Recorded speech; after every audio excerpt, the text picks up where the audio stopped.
I needed a rotary three-phase converter. And I don't know if you've ever seen one of those things, but they are like a tank. They are really heavy. I didn't have a truck. I had this brown diesel Ford Tempo. And so what I did was I took the back seat out of the Tempo and I drove it up to northern Indiana where I bought this three-phase converter. And the guy that I bought it off of, he and I loaded it in. I don't even know how we did it. It's a wonder I can walk today.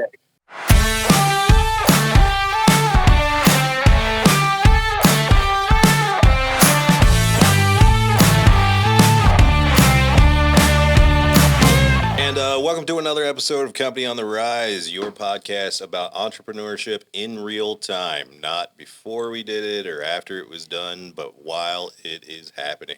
I'm your host, Chris Ferchini, and today we have Chris, Becky, Evan, and a very special guest, Russ Sorrells. He's the... I'll do it. We have special guest, Russ Sorrells. He is the... What are you? I am an entrepreneur right now. I'm currently building a business. It's a coaching business. So I implement a system called Pinnacle, the business operating system. But as far as my entrepreneurial experience, I have owned and sold 5 businesses, or in the process of selling my 5th one. You know, I watched your video on your website right before we came in here. Yeah. I had completely forgotten. So Russ and I go way back. Russ was a salesperson for a rep agency that sold some stuff on the businesses that I was in before spreading out on my own. And so Russ and I go back 25 years probably. And I had forgotten that you did the machine shop while you were at Cummins. So talk about that for a second, and then we'll get into the other ones. But talk about that, and you did that while working at Cummins. Is that right? Yes, I was 21 years old, and I had a mentor. His name is Mike Montgomery, and Mike Montgomery owned a machine shop. So I was a tool maker while I was in college. That's kind of how I paid for part of my college, was being a tool maker. And my mentor's name is Mike Montgomery. He owned a machine shop called Montreux Tool Machine. And after college, I was telling him, I want to start a machine shop. I'd really like to do that. And he said, "Well, do it." And I said, "No, I would like that. I'd like to do that." And he said, "Well, do it." And so he made me put my money where my mouth was, and I funded that one by working. So he would build machines. His company built machines, and I would design them. I had AutoCAD way back when AutoCAD was like number 10. And so I would design the machines on AutoCAD 10. He would pay me for my time, and I used those funds to buy my lathe, my Bridgeport. I had a wire EDM. I had all those things in my garage. I had 200 amp service. This is a great funny story. I needed a rotary three-phase converter. And I don't know if you've ever seen one of those things, but they are like a tank. They are really heavy. I didn't have a truck. I had this brown diesel Ford Tempo. And so what I did was I took the back seat out of the Tempo and I drove it up to northern Indiana where I bought this three-phase converter. And the guy that I bought it off of, he and I loaded it in. I don't even know how we did it. It's a wonder I can walk today. But we loaded this thing. It squatted the Tempo, drove that sucker back home. Obviously got some friends to help me heave it out. But yeah, that was my first business, was a machine shop in my garage called Dynamic Products Incorporated. Wow. So you had to convert the one phase going to your house into 3-phase to run the machines. That's right. So you had to buy a machine to run the machines.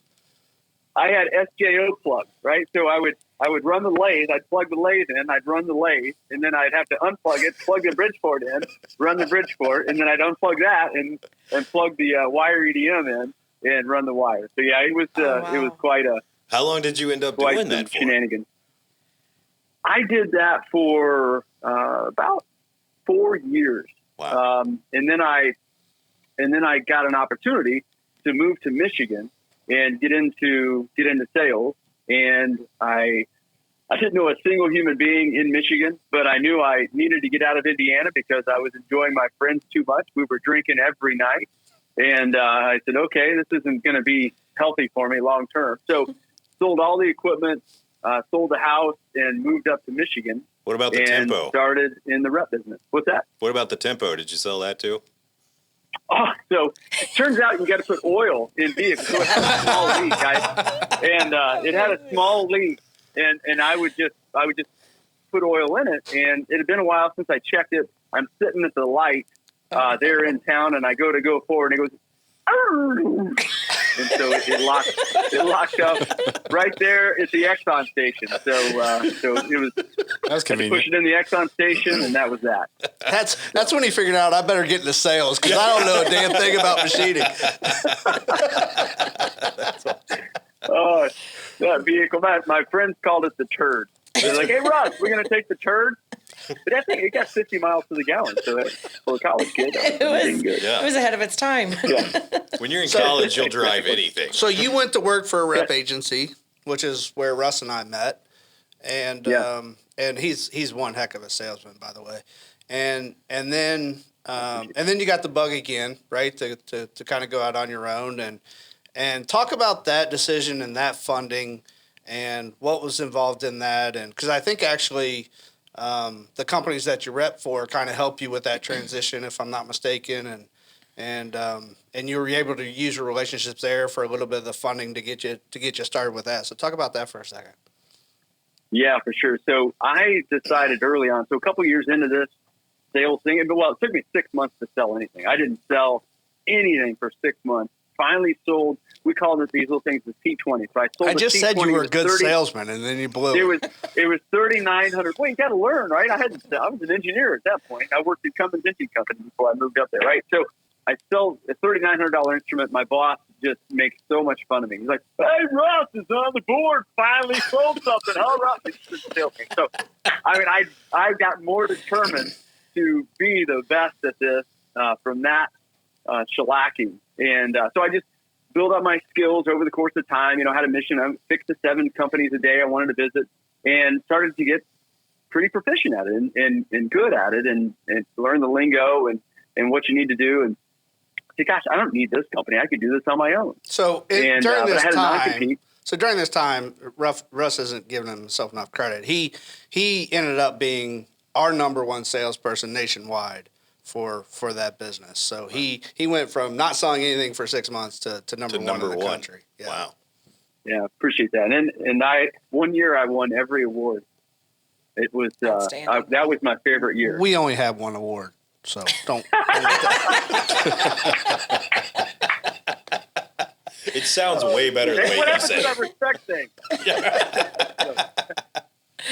So yeah, I decided I was going to start the business. I had saved up $100,000, and the sales manager at the company, he was also a mentor.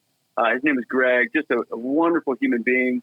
He was like, I told him I was leaving and that I was going to go start my own agency, and he said, "Well, maybe we can help you out." And I said, "Yeah, what can you do?" So they worked out some funding that they would pay me for commissions in advance. And so we set it up, and for 6 months it was X number. And then for the next 6 months, it was supposed to be half of that original number. And thankfully, because of just the amazing company that they were and that I was representing, I was able to stop that after the first 6 months.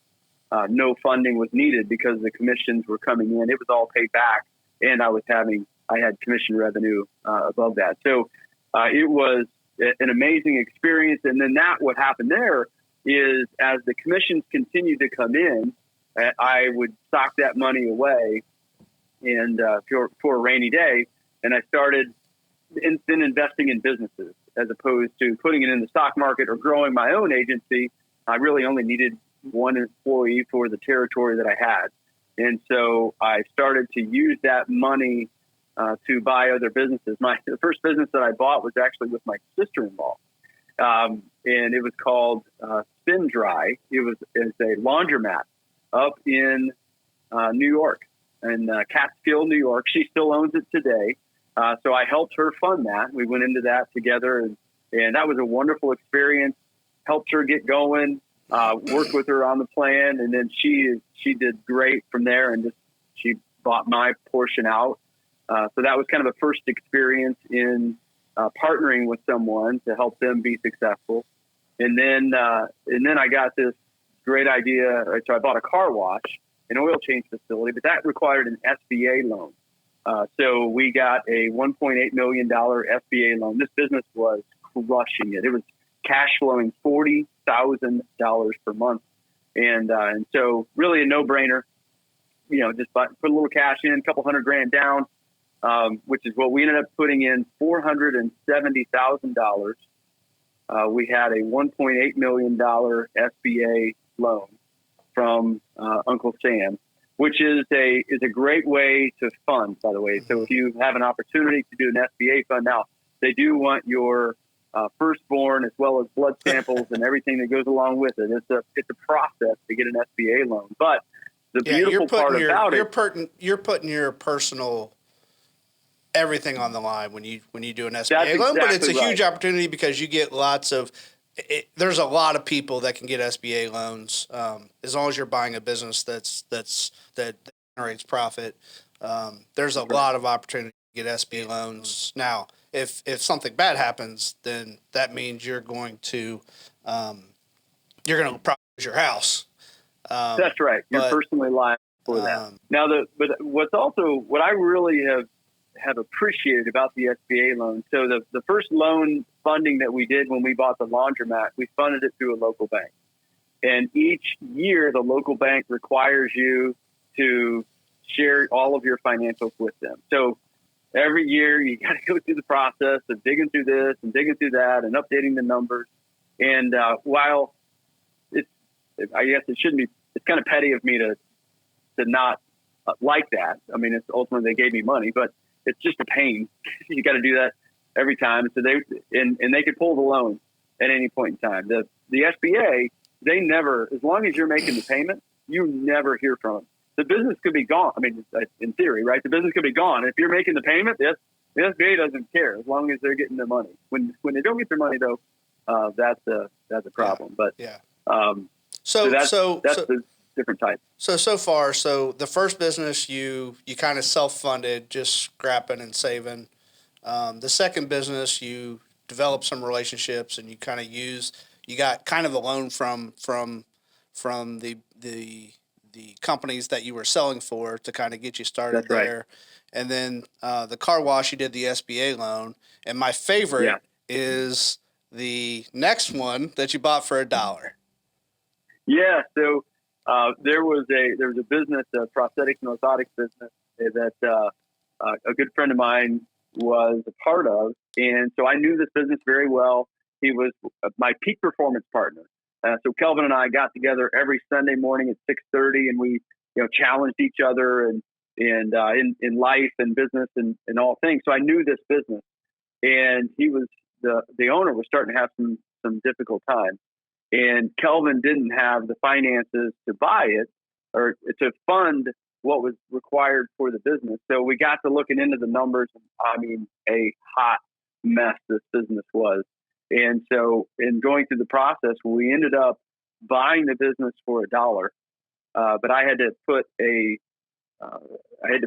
around $150,000 in cash because it was one payroll period away from having no money at all. And so we were going to be overextended because of the payroll. So, but with that funding, and then, so it had been a good business in the past.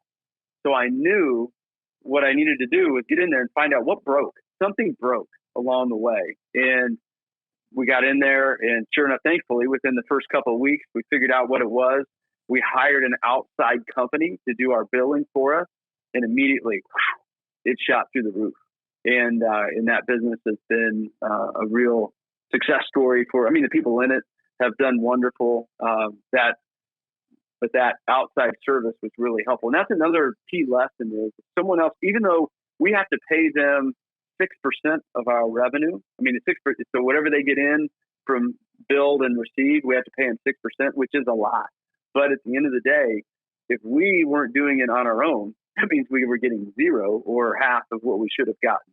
So we'll take 94% of what we would have gotten versus half when we were doing it on our own, if that makes sense. So find services that are out there that can help you until you get on your feet. And then you can potentially take those over by hiring someone, bringing that in-house. But if there's an opportunity to outsource it until you're ready to take it in-house. Because professionals will help you be successful, period, whether that's accountants, attorneys, whatever. Use the resources that are out there. So, sorry, I'm going on that one. But I just think that's a great story on. You hear people all the time say, well, I don't have the money to buy a business, or I can't do this. And there are opportunities everywhere if you talk to enough people and you look around and you find them. Now, I think that company had $400,000 in debt when you took it over. That's right. So we bought it for $1, $400,000 in debt. So assuming the debt was kind of the purchase price, exactly essentially, okay. But you didn't need any cash to kind of get going and start. You had to cover a few payrolls, and that was pretty much it. And able to turn it around, and now it's a very successful business, right? Yes, exactly. I personally just exited that business. Because it's time for my partner. That was kind of the agreement we had in the beginning. Hey, I'll come in, I'll help you get this thing, the ship righted, and work with you for a few years, but it's not what I want to do my whole life. And he was like, okay, that's cool.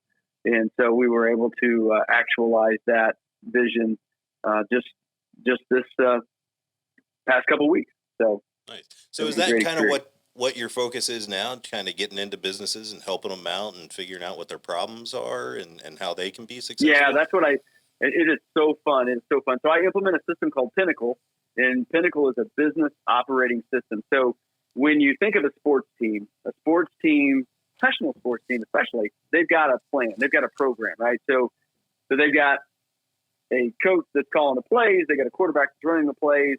And with a business operating system, essentially it is a system to help people manage their business. What we do in business so often is we just play whack-a-mole, right? So we show up at the office, okay, what's today's problem? And then we solve that problem. It feels good because we did something today, and then we go home exhausted. And then we do that the next day. And instead of having a plan that's going to progress us toward our ultimate vision, we just spend our time just fixing problems, playing whack-a-mole.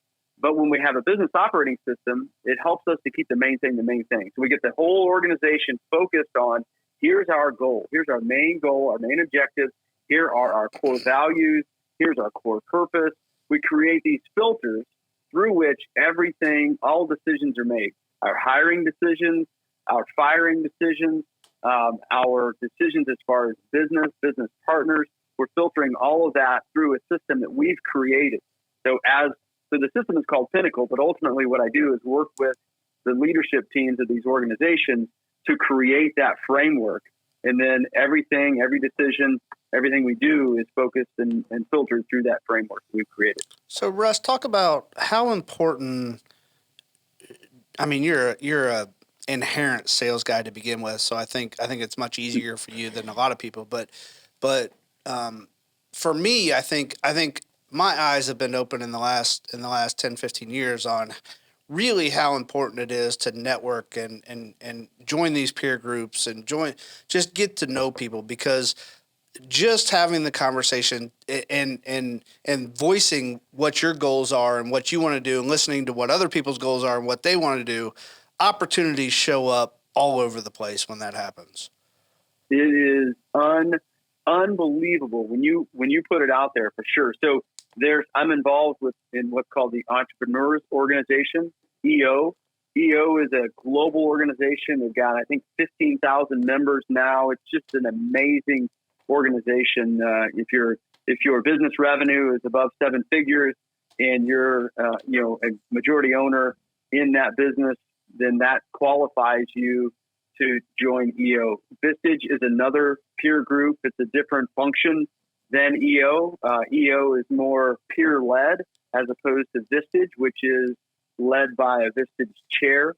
There's a number of local service groups. I kind of got started in Toastmasters. So I joined Toastmasters. Toastmasters is a great place to meet like-minded people that want to grow. It's a positive environment. And I still have friends from that group that I met there in Toastmasters. You encouraged me through your entrepreneurs group that you were involved with, the CEO group, to get involved with those organizations. And it's been huge. So that's a great point. And definitely get around your peers, especially even if you're getting with fellow landscapers, or if you're in the food business, so getting around those people as often as possible, getting in masterminds, having those conversations.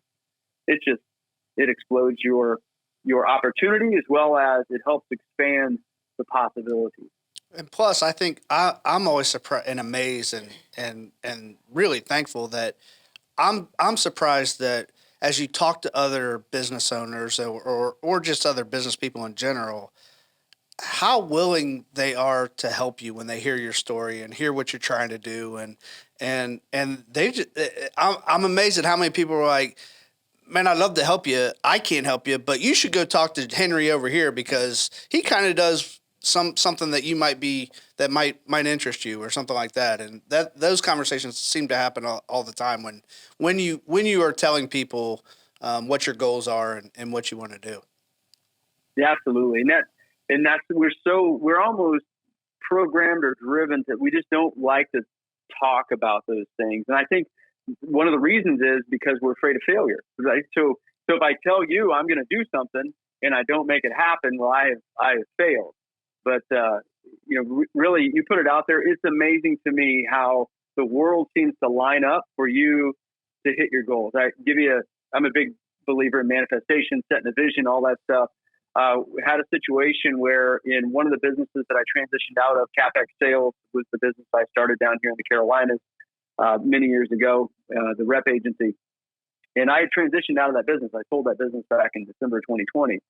But it's an earnout. So I'm still involved with the business. I still, lead the team meetings sometimes and help the salespeople.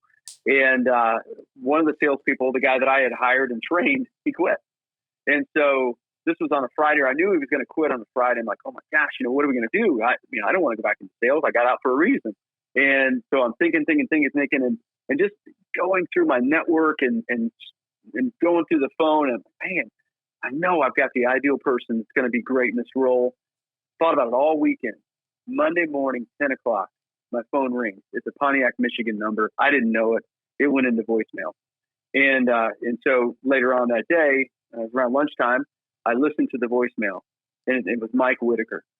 Like, unbelievable. This is the guy. He called me about a completely different subject. He had no idea that he was about to start working with our company. But I knew. As soon as I heard his voice, as soon as I heard the message, I'm like, you've got to be kidding me. This is unbelievable. I hadn't talked to the guy in probably 2 years. And he calls me out of the blue. And so I call him up. I'm like, hey, Mike. So I help him through whatever question he had for me at the time. And I said, Mike, are you available to get together for lunch Friday of this week? Chris Mullins comes down. We talk to Mike. Mike loves Chris, or Chris loves Mike. And he's like, oh, yeah, he'd be a great fit for the organization. So by that weekend, we had an offer to him, and he starts on April 11th. So, putting it out there into the universe at some level, some way, shape, or form, thinking about it, it's amazing how sometimes the universe answers. So we had to cut Russ's conversation short because it goes on for about another half hour. In the next episode, Russ surprises us by pulling out what he would tell his 21-year-old self. Check us out.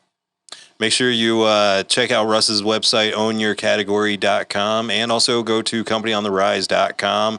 Our YouTube channel will have extra clips and anything that you want to see from that we talk about in the show. So will the website. All right.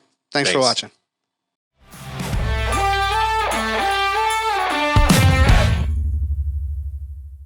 Yeah, so it's different. So this is alligator mouth, and this is what Chris has when Bill comes, alligator arms.